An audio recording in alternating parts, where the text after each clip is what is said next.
Hi, I'm Michelle Gould, and this is Eimear O'Neill, Instructional Design and E-Learning Development Consultant. I had the pleasure of interviewing Eimear in August of 2020 about her work in the field of instructional technology. Eimear is an American and Irish citizen who makes her home in Barcelona. Her work has taken her to many cities in Europe and North America. Eimear has over 18 years of experience designing and developing adult curricula and training. Well, funny enough, those words were not known to me when I was in Ireland. So I was teaching, uh, computer programming, web design, how to be an office administrator, all very heavy tech software training. I decided I started making my own content. So most people know that as curriculum development. So I started making curriculum and I had a mentor, and those words, instructional designer, this was 1999, 2000 when I came out of college.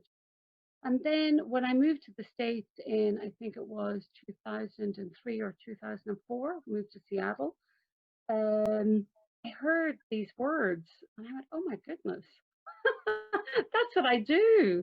Because I had already a training certificate behind me, but it was really self-teaching. And I had been in the classroom, and you can't get better experience than being in the classroom and knowing what interactions should look like, at least in a classroom environment. So I think it was around 2005 when I signed up for the postgraduate certificate in University of Washington.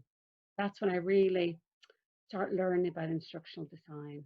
Yeah, I love technology, so I wanted to be more creative in using animation. That's a passion. So I was trying to follow my passion, knowing there was a business need.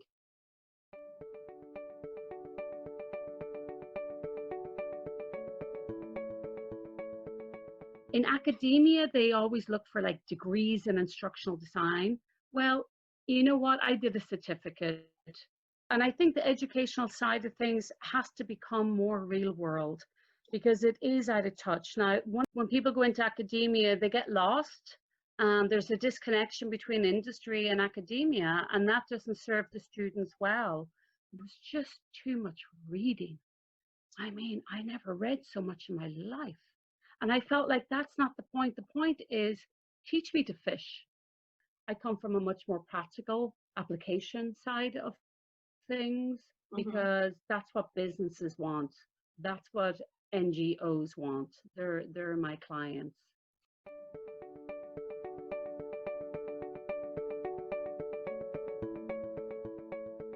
So I started researching for maybe I can volunteer my time.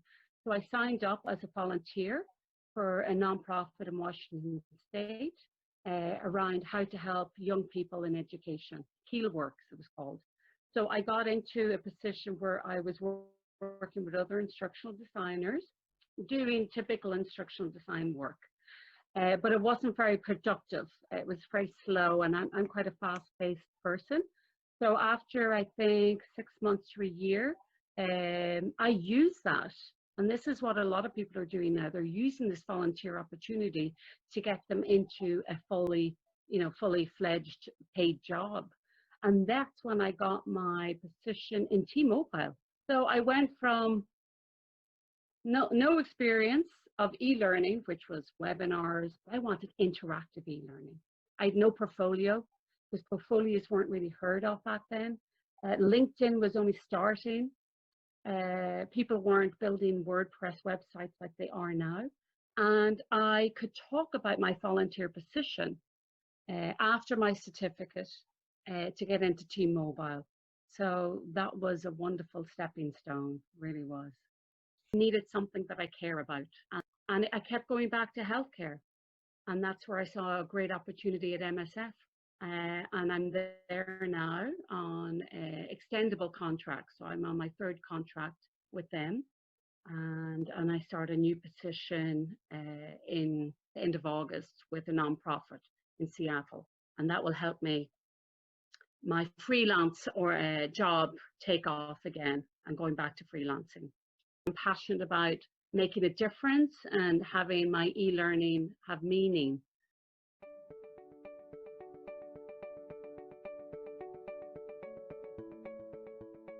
So I've just finished up a year-long project of developing a highly interactive, self-paced course on how to detect cholera and how to manage a cholera case. So that took a year long working with a subject matter expert. Now I'm moving, actually my job right now, the only reason I got this extension to the project, or this, to Doctors Without Borders, is because of COVID. So they normally send trainers into the field. We've got a training app which they can download in the field. Now they don't have internet in the field, so part of our IT is we set up a local server. They download the app with the local server, and it's faster than the internet.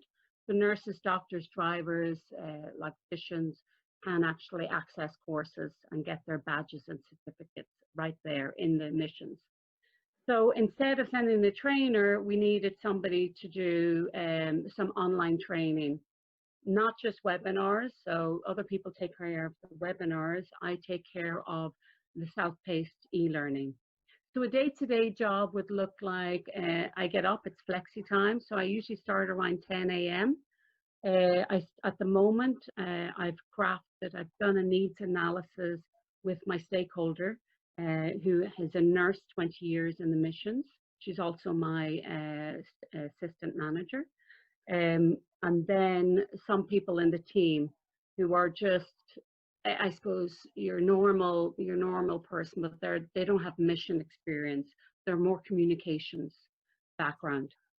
We talk about the need. So we talk about the need, and the need was, how do we get people with low digital skills to use the app, the training app, using a smartphone or tablet. So this is very different for me. So I have to research. I have to do a lot of research myself on, what are the different functionalities on a phone that a person would need, because that we take them for granted. What is the language around that? And then I look at the current material, what's existing. And now I move into coming up with the framework, the context. So I've written out a table of objectives and outline for the course. There's 11 modules. Now that I'm at that, I'm getting more into the detail. For the last week and for the following 2 weeks, I will just be writing scripts.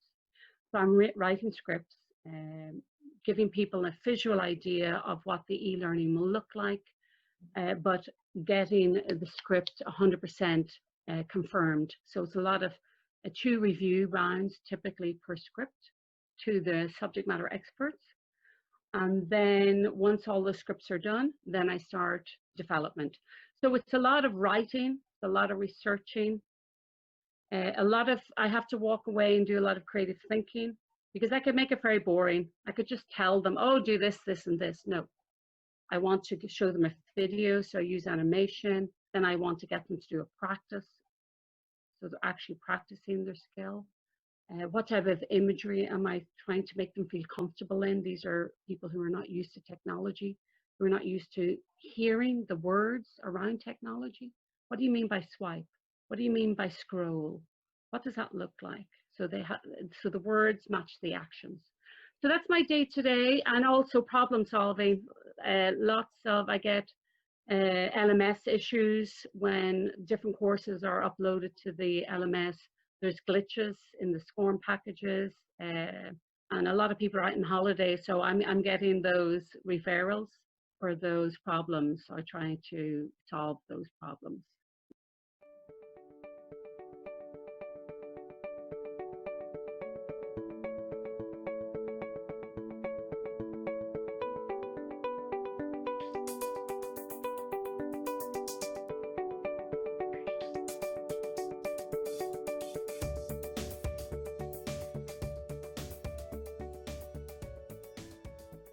I do end to end, so I'm not just a designer, I'm not just a developer, which I find is there's not many of us out there.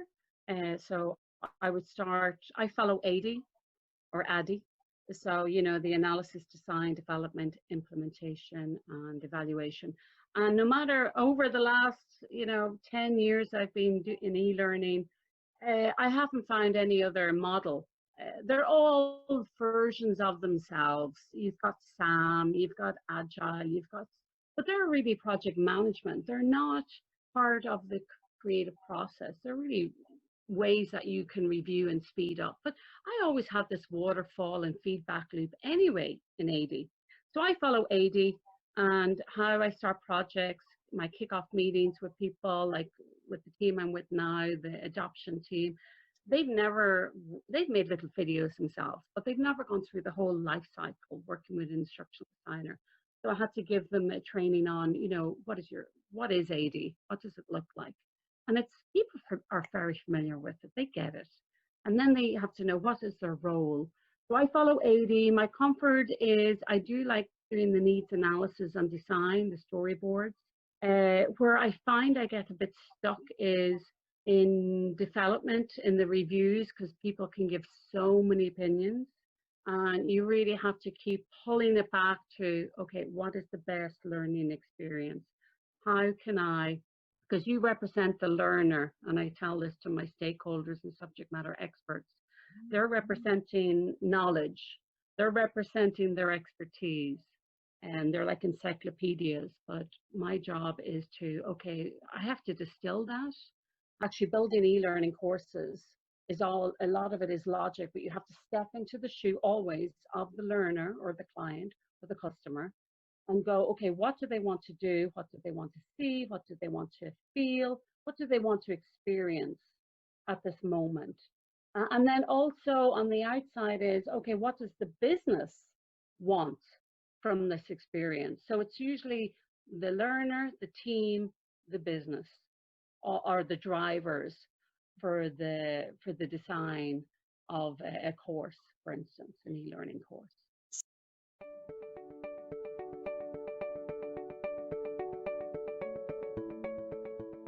We deal with a society of snippets, Facebook snippets, Instagram snippets, 2 seconds reading here, 5 seconds there.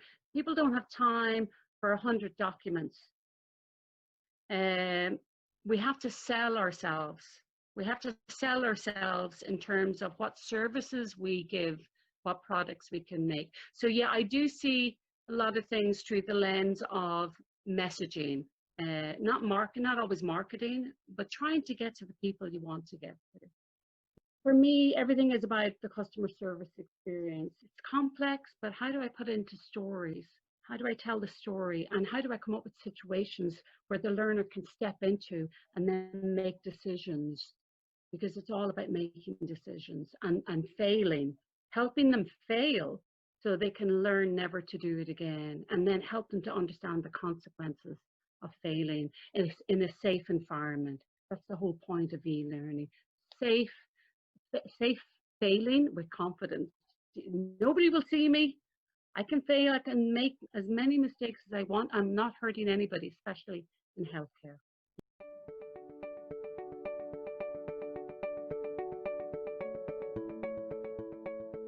So yes, you have to be a Jacqueline of all trades, from project management to graphic design to needs analysis, to problem solving, maybe an LMS problem or a publishing problem, because you'll always be asked to update something and figure something out. And then train other instructional designers and be an educator of what is the process, Eimear, and what's a storyboard, Eimear, and how do I review it, Eimear, and what software do I use to review it, Eimear. Yes, there's and I think that's one thing I love about it, is there's so many skill sets needed. You're pulled, constantly growing. And now as a freelancer, going into freelancer, I have to learn more tools, invoicing tools, and how to talk to the client tools, and setting up a business, getting a brand, getting a logo, all those things, how to market myself,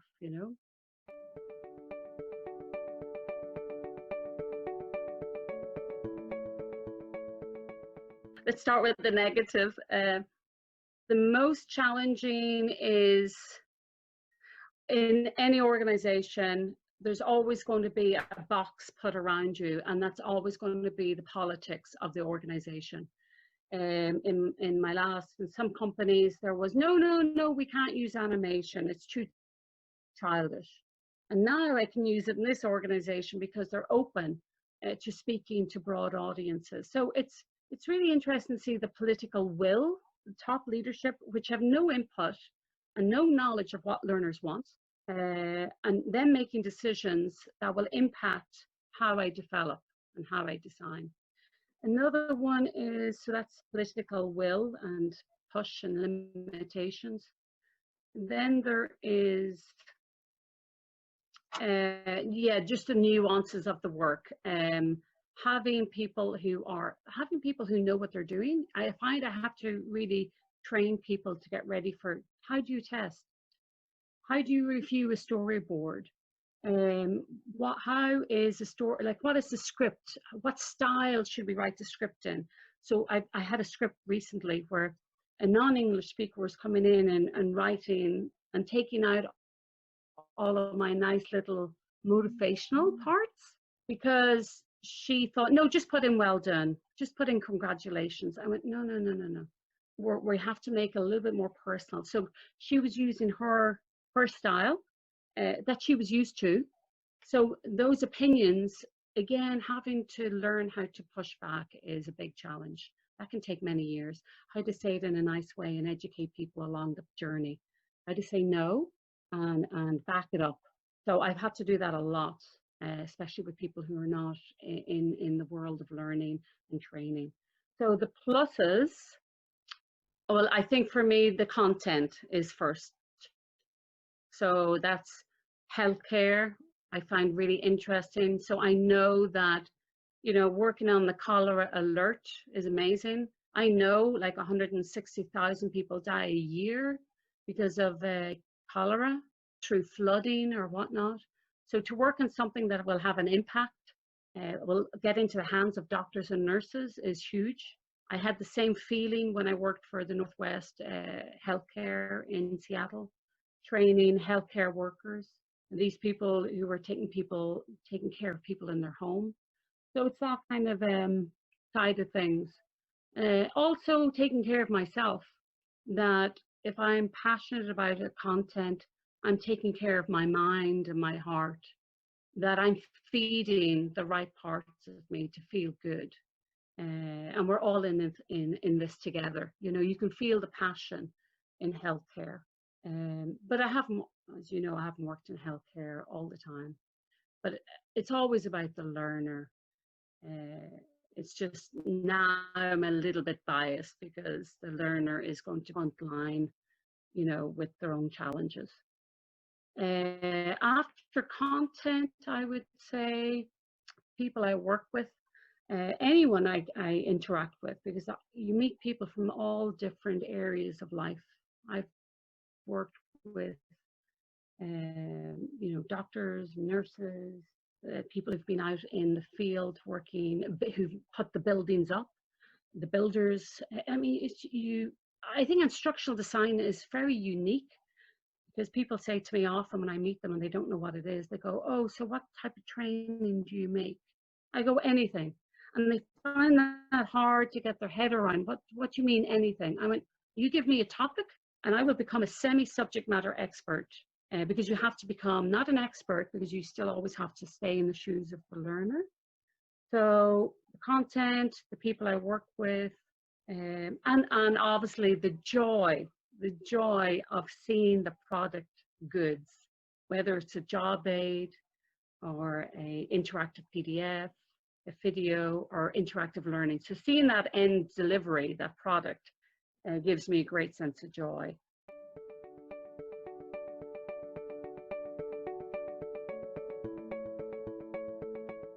He said to me the other day that he's very proud of me, which was really amazing. Never heard that from him before. Ask him, what does your mommy do? And now he says, now that I tell them that you work with MSF, Doctors Without Borders, they're like, whoa. Before, they got no reaction when I said ADP, because they went, oh, payroll. But MSF, says, Sonny, I'm really proud of you. You're really helping people. That feels really good. It feels really, really good. Yeah, it's very sweet.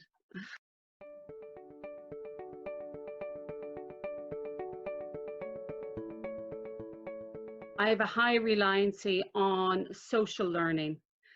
Since I did my certificate, I think I did one or two courses. One was with Cathy online, and that was over a couple of weeks. That was on scenario-based training because I really wanted to go into depth of scenario-based training. That was very, very useful. And that was, again, all practical. She showed us lots of examples. We had to bring a case study to her, develop it out. Since then, that was a couple of years ago. And then now, there was a gap of like 4 or 5 years where I didn't have any really academic training. But I tell you, Michelle, every week I'm in YouTube, 100 times in YouTube. I subscribe to some other trainer or instructional designer or motivational speaker, graphic designers, video makers, art directors. So I'm like a big sponge on the internet, but YouTube is a big one. Vimeo. I live in lynda.com, and there's a load of others, but lynda.com I like going back to.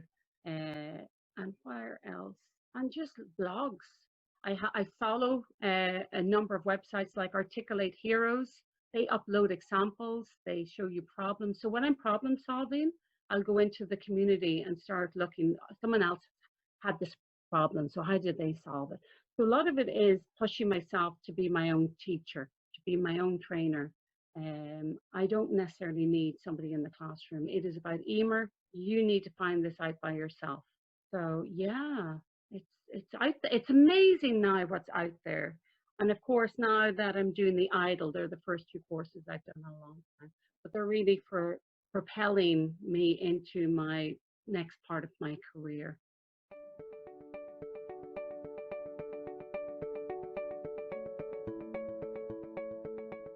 One, I decided, Eimear, you need to start saving for the future. I'm not getting any younger.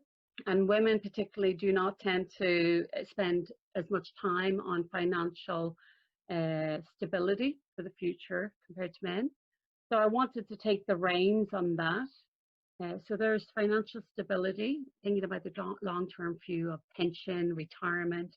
I don't want to be working forever. As much as I love working, I don't want to be a slave to the work.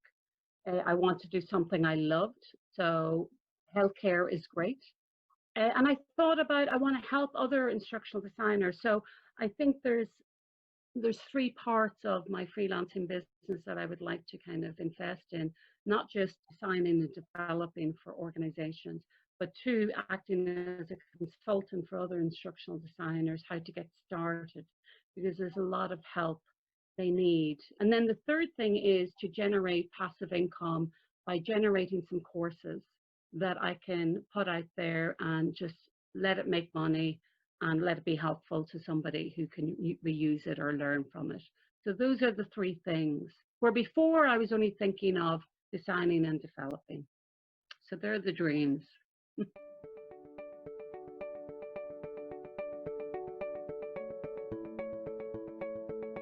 I think theory is fine, but move on and start applying it ASAP. And you do that, and I think the biggest uncertainty and where the biggest lack of confidence comes from is that diving off the cliff of I have no experience, or I'm a teacher in a classroom and I have to dive off and become an instructional designer. And I think there's some great advice and it resonates with me. And I think back and go, oh my God, if only I had someone tell me, go find a friend with a business and ask them, what problem are you having right now? And start doing a needs analysis from the ground. Don't even mention e-learning, don't mention training, just get inquisitive.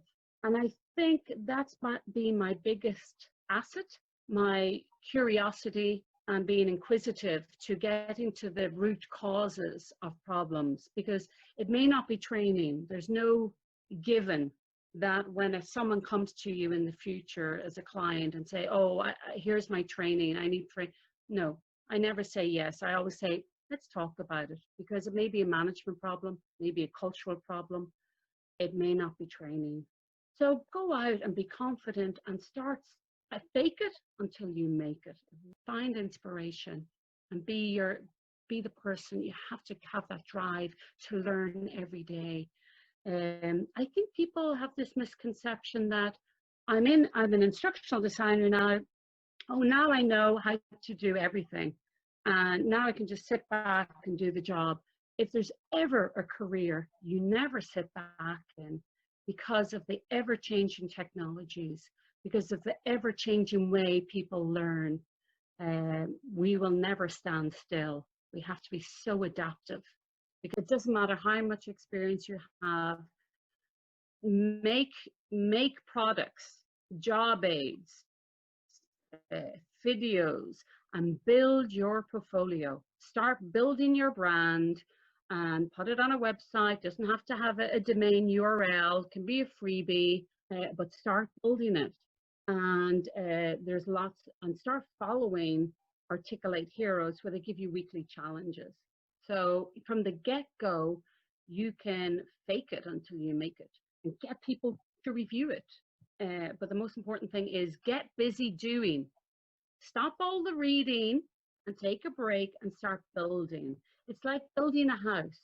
You can talk to somebody until they're blue in the face about it's going to have 10 rooms, it's going to have a roof. They don't care. After a while, they kind of go, I want to see, draw me a picture. Did you build the living room yet? Is the roof on yet? That's what they care about, the end result. If you'd like to see Eimear's work, you can find her portfolio at the link below and reach out to her on LinkedIn.